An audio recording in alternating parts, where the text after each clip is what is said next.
Comme il est doux et magnifique de vivre la présence de Christ comme c'est encore le cas ce matin, au travers de Luc 14, 15, 24. Il s'agit de la parabole des conviés. Le maître ayant préparé le festin, personne des invités qu'il avait conviés n'est là car tous excusés.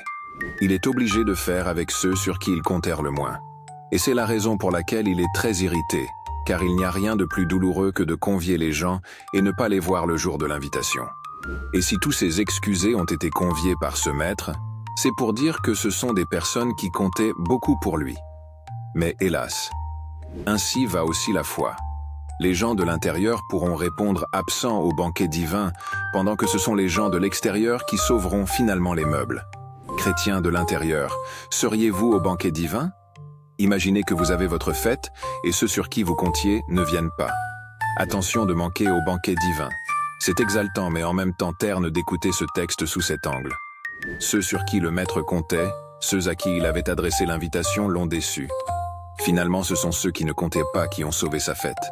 Christ est le maître qui te convie à son banquet. Ce banquet est terrestre mais aussi sera céleste. Christ t'invite au banquet terrestre des enseignements dans ta communauté. Mais tu t'excuses tout le temps parce que le travail et les réunions.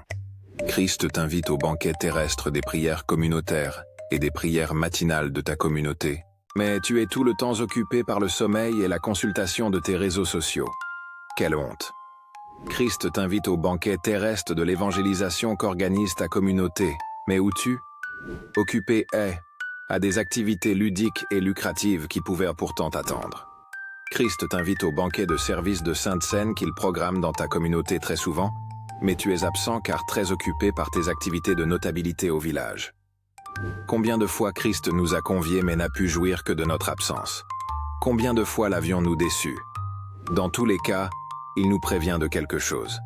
Quand nous serons absents, il aura toujours des invités car ceux qui n'auront pas reçu de carton d'invitation seront alors conviés et nous devancerons dans cette communion que nous devons avoir avec lui. De plus, il n'y aura pas que le banquet terrestre, mais aussi le banquet céleste. Ce sera l'apothéose, le paroxysme, le pinacle des banquets. Y seras-tu? Fais seulement alliance avec Jésus-Christ et il t'accordera le privilège d'y être. Ce sera une joie interminable que d'y être. Comme tu auras mal et honte si tes invités de confiance sur qui tu comptais ne venaient pas à ton festin. Sache aussi que Christ a mal et honte quand tu réponds absent à ses invitations. Seigneur, nous t'exprimons toute notre désolation pour toutes les fois où tu nous as adressé une invitation, mais nous n'avons pas répondu présent.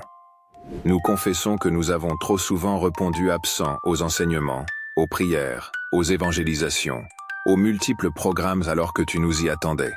Pardonne, Père. Donne-nous d'être disponibles dans ta maison, dans ton œuvre, pour le ministère, pour faire croître le royaume. Nous déclarons que nous sommes tes premiers invités autant sur cette terre qu'au ciel, et rien ne nous arrêtera à ce sujet. Je déclare la main de Christ sur ton mois d'octobre au nom de Jésus-Christ. Tu seras dans l'abondance, au point d'en avoir pour venir rendre grâce à ton Créateur au nom de Jésus-Christ. Excellent et productif mois d'octobre à toi, bénédiction divine.